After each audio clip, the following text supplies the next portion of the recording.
This one is pretty weird. Pretty weird, pretty disturbing. So it's 34 minutes. I'll add a little commentary to it. Let's do this. Oh my god, even. Hello everybody, welcome back to another episode of The Casual Criminalist. As always, I am your host, Simon. What happens here is Callum, the writer for this channel, has written me a script which I have right in front of me here. Honestly, this one I believe it's about an 11-year-old serial killer, because we use a project management software, Callum and I, to keep a track of everything we're making. I used to suggest all the topics myself, but Callum lately has just been suggesting absolute crackers and I've been enjoying them greatly, so mostly Callum just suggests things. He's like, Simon, can I make this one? And I'm like, yeah, I don't know what it is, but I approve. Carry on. And that's what we have today. Although children serial killers, how cheery. Well, you're listening to or watching a podcast. If you're watching on YouTube, by the way, smash that like button. If you're listening on By the way, one of the reasons I'm covering this is because the parents, I'm not sure how many families are involved at this point because one of the families moved out. In this neighborhood have been absolutely neglecting their children and riling them up and encouraging them to harass their neighbors, but also doing some extreme damage to our property, which is one step below actually hurting animals. And I have not visually seen them hurting animals, but they are getting very close to that type of behavior that is putting them on a criminal path. Podcasts, wherever you get your podcasts, leave us a review, unless you're listening on Spotify, where there are no reviews and there are no like buttons, so I guess subscribe. Thanks, Spotify. Let's jump in.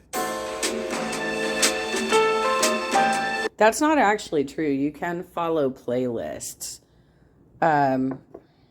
I mean, it might be a little more difficult now to find how to do that because all of these platforms change their features quite a bit. But there are ways to follow certain artists or follow certain users or follow certain playlists.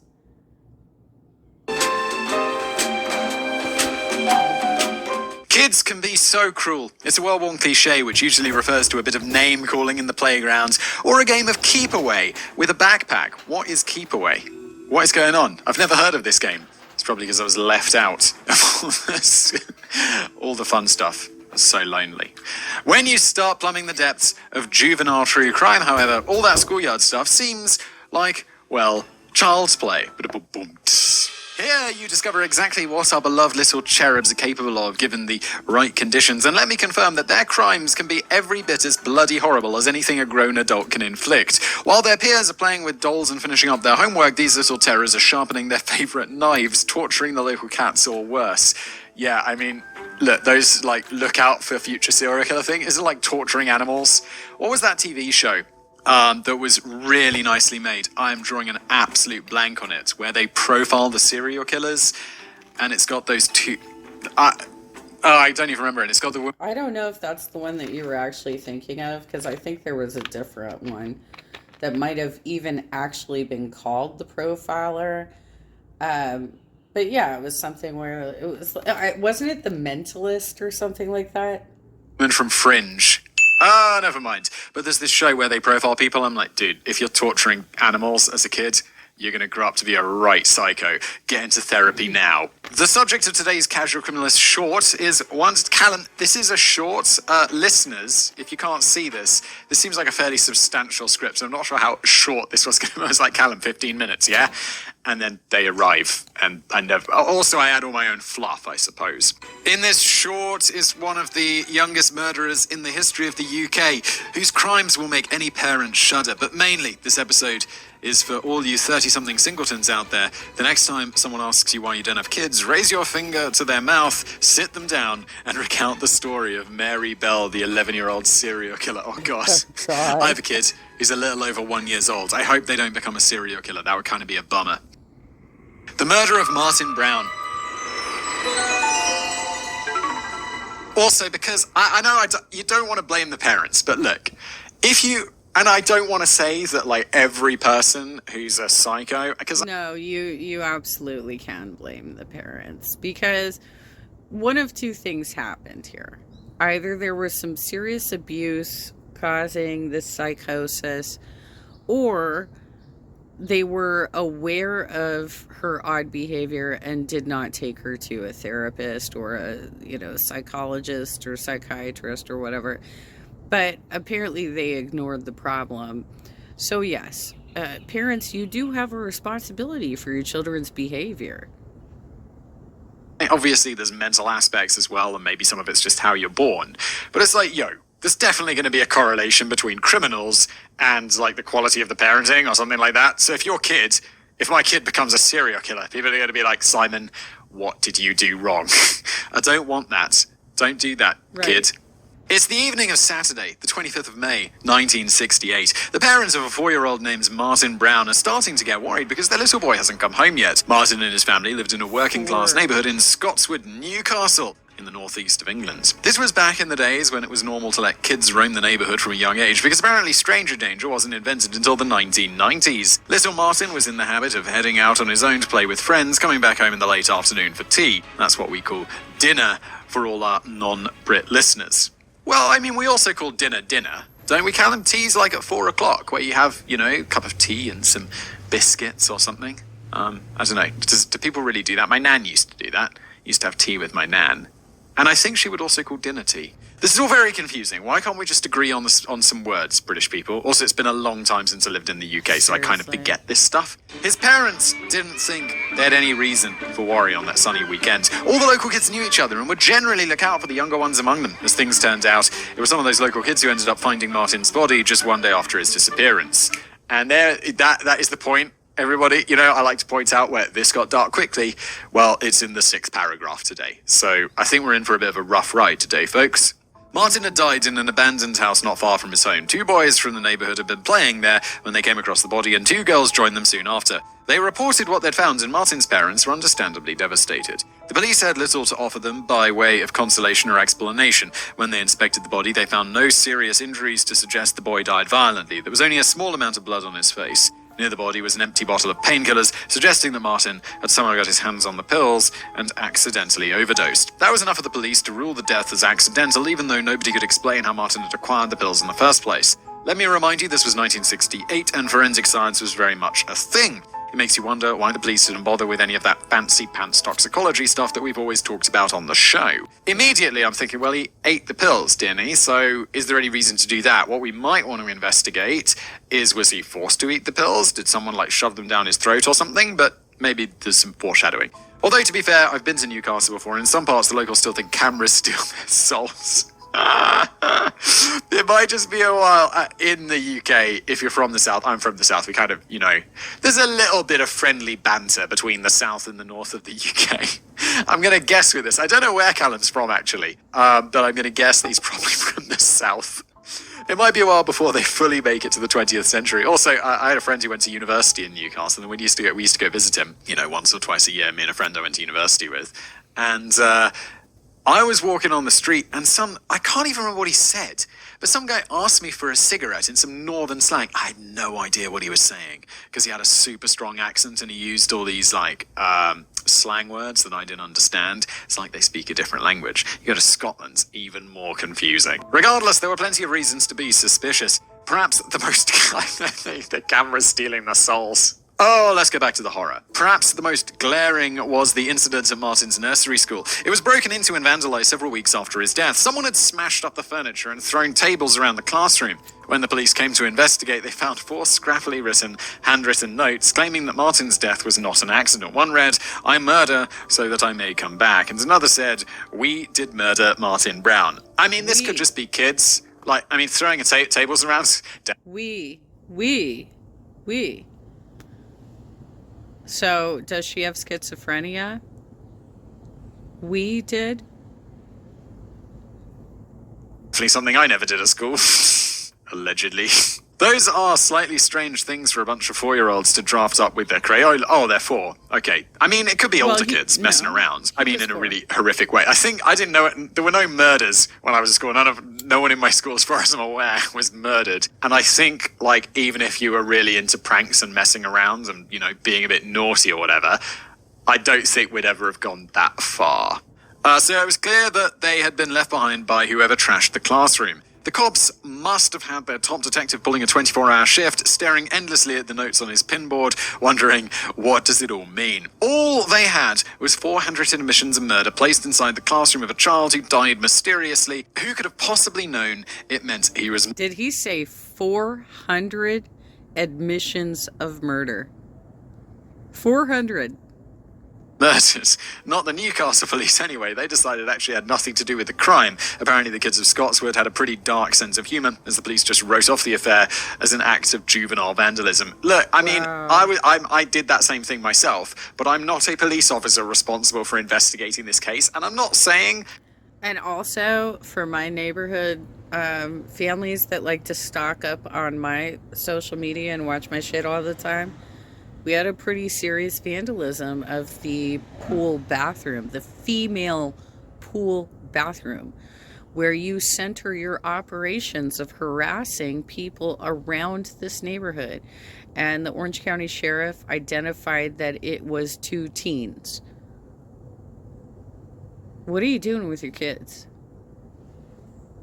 That they, you know, at the end of all these things, and it turns out that it was just juvenile kids being juveniles, but you're a police officer, you should at least look into it a little bit. In my day, we used to just set fire to wheelie bins. Oh, I know I'm going off on a lot of tangents today, but a friend of mine from university, he's a very smart chap, and he got like an internship over the summer at some big American university doing some big science stuff. And I remember, I think we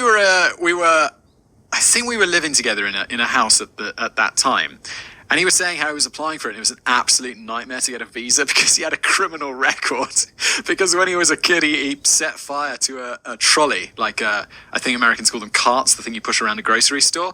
It was full of newspapers, and he just set it alight for a laugh. He got arrested, got a criminal record. And it was still following me around, like he was 19, 20 years old, trying to get a visa to go to an internship at some big university. However nonchalant the police might have been, Martin's grieving family still held some reservations about the cause of death, you know, because all of the written messages explicitly stated he was murdered. What's more, while they were preparing for the little boy's wake in the days after his body was found, they received a visitor to the door. This was little Mary Bell, a neighbourhood girl who just turned 11 on the day Martin's body was found. Apparently, she hadn't heard the news. She was asking to see Martin. June, the heartbroken mother, had to explain to Mary that Martin had passed away, doing her best to explain it in a way that wouldn't upset or frighten her. Wait, isn't Mary Bell the title of this episode? Yeah. So is she the murderer? She's 11. Yeah. Good Lord. Also, we mentioned previously on an episode of Casual Criminalist, I think we were talking about... No, but I think you need to look at the age difference here. She's 11. He was 4. The child she murdered was 4. A young kid who committed a crime, and I said the age of criminal responsibility, I think, was 12. It's actually 10. So, Mary... You can be, I mean, you're not going to go to prison for the rest of your life, but you'll go to like it's not still called a borstal, is it? Or wherever naughty kids go. Juvenile hall. Juvenile something or other. Look, prison for kids is what I'm guessing at. She's going to prison for kids. Hopefully. Maybe. But then Mary clarified, no, she didn't want to play with Martin. She knew he had died. All she wanted to do was see his body. June was horrified. She told Mary to stay the hell away and shut the door in that creepy little corpse hunter's face. Yes, also, I feel maybe I need to clarify. In the UK, we don't look at I've never seen a dead body in my life. I've been to funerals. It's always a closed casket. And not because someone's been in some horrible car accident, they don't have a face anymore. It's just because we don't like looking at dead bodies. Like in the UK, we don't go look at the... I totally appreciate that, because I think it's really weird that we do this in America. And, you know, I was forced to look at both of my grandparents in caskets. And you can see, like, the eyelids stitched together and stuff. Which, by the way, like, when I do pass, for those of you who care about me and love me and might actually have, like, some say in in how this goes for me, please do not stitch my eyelids together, because if this is a mistake, which sometimes it is, sometimes your heart just slows down and you're actually just like in sort of a petrified state. And I mean, I've seen so many videos now of people who were not actually dead who ended up sitting up in their casket.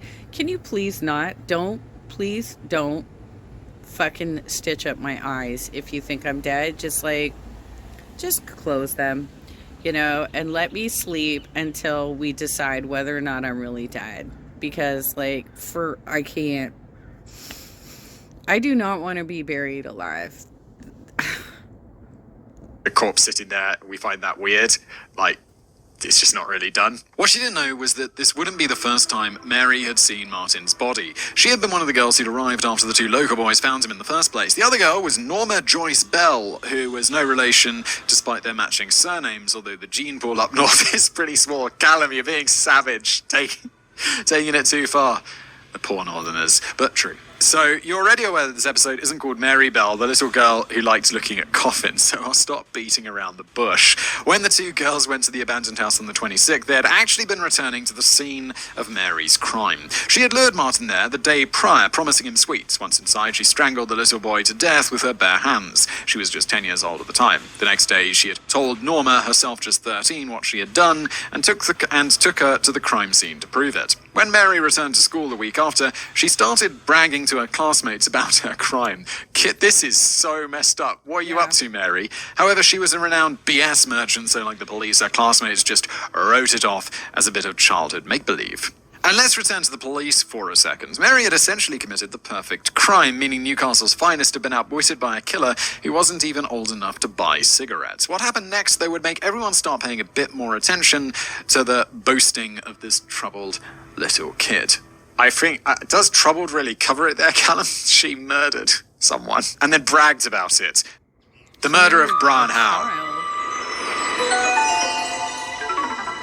It's now several months after Martin Brown had been laid to rest, and several weeks since Mary and Norma broke into the nursery school. The first crime had gone basically undetected despite their very best efforts, so the two girls started plotting an even more severe act of violence to follow it. On the 31st of July 1968, the two girls went out playing together. They came across a little boy wandering around the streets. This was 3-year-old Brian Howe. What is going on? Damn. He's 3 years old and he's just wandering the streets? I get stranger danger wasn't a thing into the 90s. And don't think that's because there were no predators out there. It's just because people were less aware of the predator. They always the past was the better. Do you remember the 1950s, the glorious time you could play outside in the street? Yes. I mean, even in the 70s, when I was about that age, I was wandering around my neighborhood alone, and it's horrifying. To look back on that, there is no fucking way I would have done that with my own kid. And it's terrifying to think that I was living in Los Angeles, wandering streets where there were criminals, because we had our house broken into something like 2 or 3 times while we lived there. So, boomers, oh my God, with what you did. Fuck's sake. Yeah, I wandered around too, and I totally could have been kidnapped or killed. Did not have to worry. It's no. There were still dangers. People just didn't worry about them as much. It's kids were still getting kidnapped and stuff. It's just, you always remember, the past, it was worse. You might not like the present, but the past was worse, almost always. Except for 2020 and 2021. COVID sucks. Yes, kids as young as 3 were let out alone those days. I'm sure your grandparents will say it was a safer time when nobody had to lock their doors and nothing bad ever happened. Yes, that's sarcasm from Callum right there. But of course, that's all fantasy. The past was just as awful as the present. This is one thing about when you don't read the scripts ahead. Probably even more so. Case in point, on that day... We didn't start locking our doors or closing our windows at night until the Night Stalker came to Mission Viejo in 1985. Martin, Mary and Norma led the toddler out to a piece of wasteland overgrown with weeds. They reached a spot hidden from sight by a scattering of concrete blocks. It was here that Mary strangled little Brian to death. Mary, you absolute psycho. After the deed was done, the two girls left like nothing had happened and waited for some of the infamy that they apparently craved. When Brian's panic family sent out word that he was missing, Mary and Norma even offered to help his older sister go looking. They wandered around the neighborhood together, at one point walking through the scrubland where the girls knew the boy's body lay. When his sister suggested checking him on the concrete blocks, Mary told them there was no chance of finding him in there, so they continued on. When Brian's body was eventually found, there was no chance of the police ruling his death accidental. Fair warning, everyone already struggling with how heartbreaking or horrible this is should skip about 10 seconds forward. Oh, Pause. If you want to, you could do the whole Hey Siri thing, click ahead 10 seconds. The little boy had the letter M carved into his chest, his hair had been cut off in clumps, and his genitals had been mutilated. Oh my god. Good lord, he was 3 years old, guys. What the f***? Thankfully, there wasn't a bottle of paracetamol to throw the canny Geordie cops off the scent. This time, they admitted that yes, someone had most probably killed this kid. What gave it away, guys? What possibly gave it away? Given the gruesome state of the body, they assumed a sexual predator was to blame and started interviewing the local kids to find out if any strange man had been spotted in the area. Investigation and arrest. The community was understandably terrified. Martin Brown's family were informed that their son's death might not have been an accident after all. Oh, so that's what the handwritten murder note and nursery murder graffiti meant. I feel like we've cracked the Zodiac cipher. The police were now on the hunt for a potential serial killer, but the murderer they wanted looked nothing like they expected. Rather than a creepy middle-aged gent with a dodgy mustache and a transit van, it was a girl who wasn't yet out of primary school. The detectives brought in both Mary and Norma to ask them if they had noticed anything strange on the day of the murders. All in all, they interviewed more than 1,200 of the local kids, and more than a few of them had mentioned the strange behavior of these two girls and accounted the public confessions and all that stuff.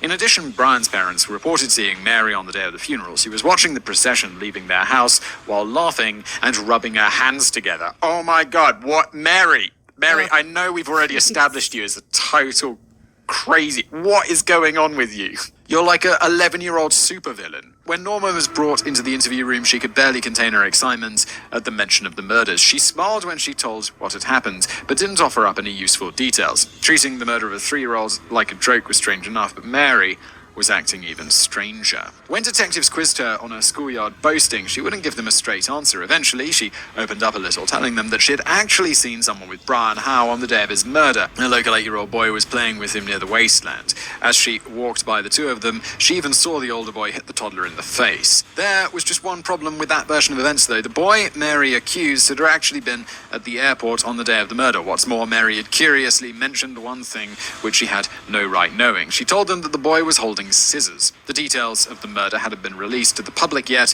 The only people who knew Brian's body had been mutilated with scissors were the police and his killer. Yeah, I mean, normally I'd, make fun of the person who committed this crime because it's like, you're an idiot, come on, you're terrible at crime. But Mary's 11, so that's enough of her. She's 11. As if that wasn't incriminating enough, Norma had finally stopped giggling long enough to elaborate on the rumors surrounding her and Mary. She told the police that Mary came to her the day after the first boy went missing and admitted the murder. She had described the feeling of strangling someone to death and said that she enjoyed it before taking Norma to see the body. Mary denied it all, calling Norma a liar. After a time, she admitted to being there when the second boy was killed, but asserted that Norma was the one who actually ended his life. Anyone with young kids will recognize this as the exact same game every little one plays when they get in trouble with their friends, just with somewhat higher stakes. And at any rate, it seems like both of them went back later with the scissors to deface the body. Forensic analysis revealed that the M carved into the chest actually started as an N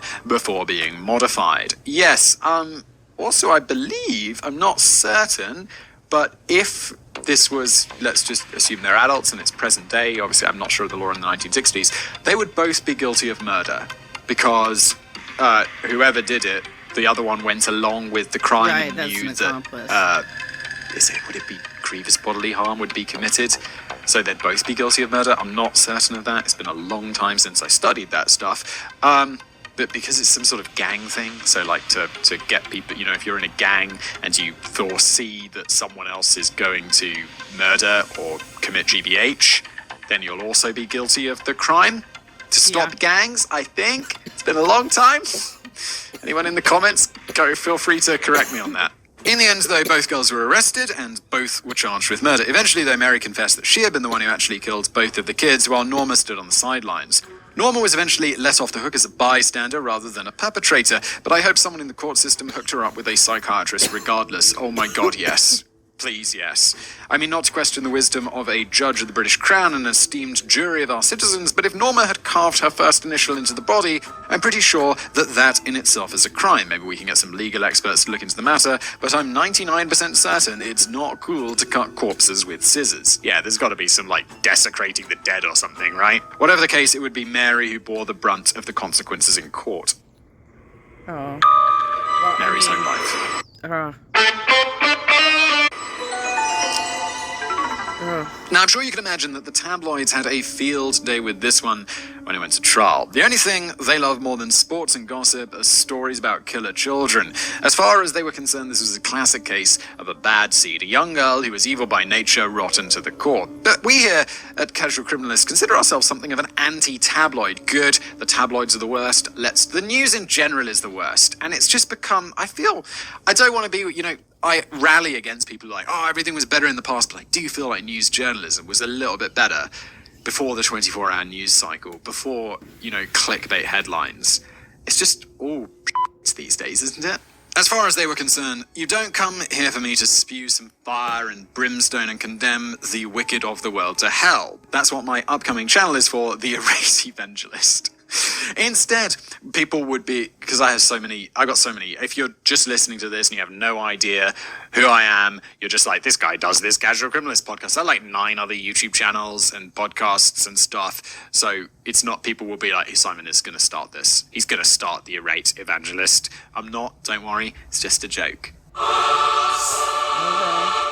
Or is it? Instead, we understand that monsters aren't born, they're made, usually in tragic circumstances beyond their own control. Perhaps it's easier to dismiss the worst criminals as born evil rather than face up to the ways that society collectively failed them. Yes, but also, there is certainly going to be a genetic element. Like we talked about, there's going to be people who are more prone to some things than others.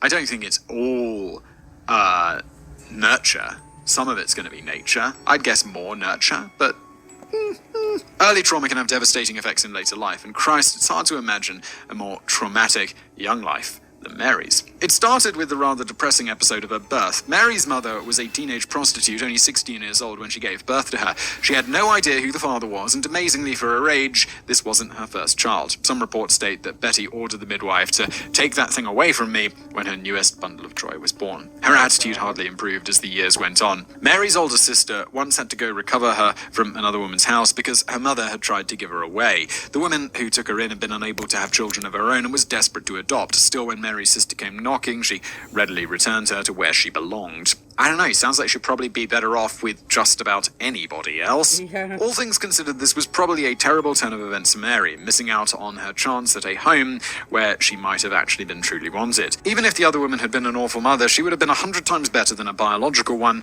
and career criminal Billy Bell, the stepfather from whom she took her name. Neighbours noticed that Mary was a particularly clumsy child, prone to falling down the stairs, and even one time falling out of a window.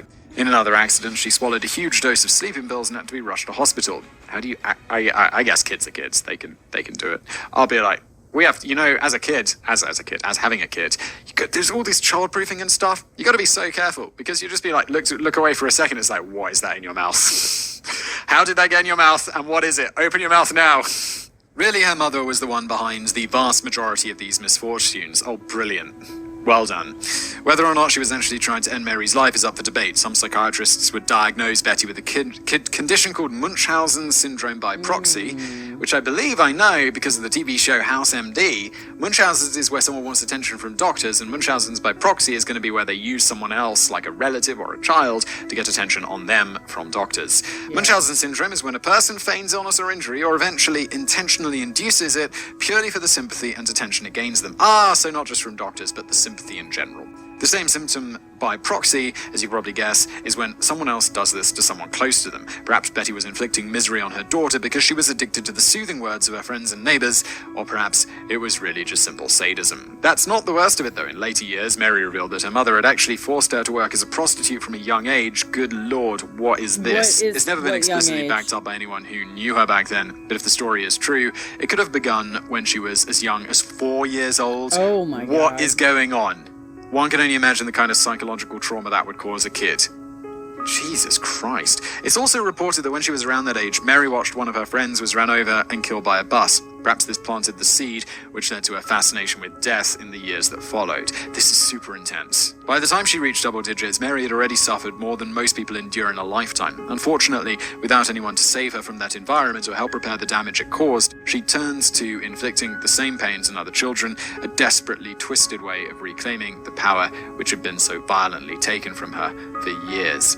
Yeah, this is something, I mean, not having, this is so much psychological trauma. And it's like, I don't know how it is elsewhere in the world, but in the UK, like, mental health services are super underfunded compared to, like, you break a leg, they're going to fix you. The NHS is great and it will heal you. But the, like, psychological stuff is not properly budgeted for. There's not enough money going into it today. And I can't imagine what it was like back in the 1960s. Well, in May 1968, NHS didn't exist in the 1960s. So there's that. But also, these types of things, like violence, murder, rape, these are ways of trying to assert their power because they feel powerless. And so if they can exert power over somebody else, somehow there's some sort of gratification there. A great example of this would be that during the apartheid in South Africa, they had like the highest rape cases like in the world going on because the men who were behind the apartheid, who had to live in the shanty towns and stuff like that, felt powerless. And so they were acting out on the people around them and lashing out. And that's what apparently this child did. So, and obviously, I'm guessing that Britain did not have something equivalent to Child Protective Services to intervene and take this child out of her mother's home while all of this shit was going on. I mean, this is crazy that this all happened to her. It's very sad. But it does not excuse... You know what? There are a lot of people who do get abused and don't end up becoming serial killers, right? They don't end up murdering other people. They might end up having other issues, like maybe they're just like generally abusive, or maybe they become promiscuous, or something like that. That's a far more common response to being abused as a child than becoming a serial killer. But this is such a crazy story. All right, let's go.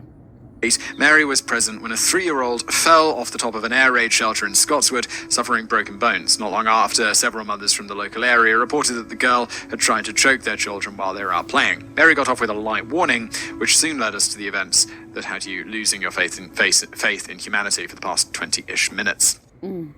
Prison and life after. Mary and Norma went to trial for what they had done. On December the 17th, less than 6 months after the death of Brian Howe, Norma was acquitted while Mary was convicted of manslaughter. Manslaughter? Really? Come on, that's murder. Her defense argued that she could not reasonably be held fully responsible for her actions on account of her age, and the fact that psychological evaluations showed signs that she was a psychopath. So the charges were downgraded, and Mary received the most British-sounding sentences imaginable: being detained at Her Majesty's pleasure. This essentially means that you're in for indefinite imprisonment until old Queen Liz decide that she fancy letting you out, or more likely the prison service that acts in her name. Yeah, everything in the UK, if you're a criminal case, it's you, so it'd be like Whistler and R, which stands for Regina, which stands for Queen, so it'd be like you versus the Queen. The Queen isn't there, it's just the justice system acts on her behalf. It's a weird and interesting quirk. It turned out not to be as bad as it sounded for Mary, because she only ended up serving a little over 11 years behind bars, with a hiatus 9 years in due to a short-lived jailbreak. So she was 20 and she broke out good lord. Those quick with child-level maths will have worked out that this made Mary 23 at the time of her release, meaning that she had her whole life still ahead of you. If that makes you angry, considering that she took 2 young lives away, I'd encourage you to think about the whole context. This was an incredibly sick and miserable young girl who needed medical help more than anything. Yes, I don't believe that in that case, what she did was horrific. Losing faith in humanity, horrific. But she was 11 years old, and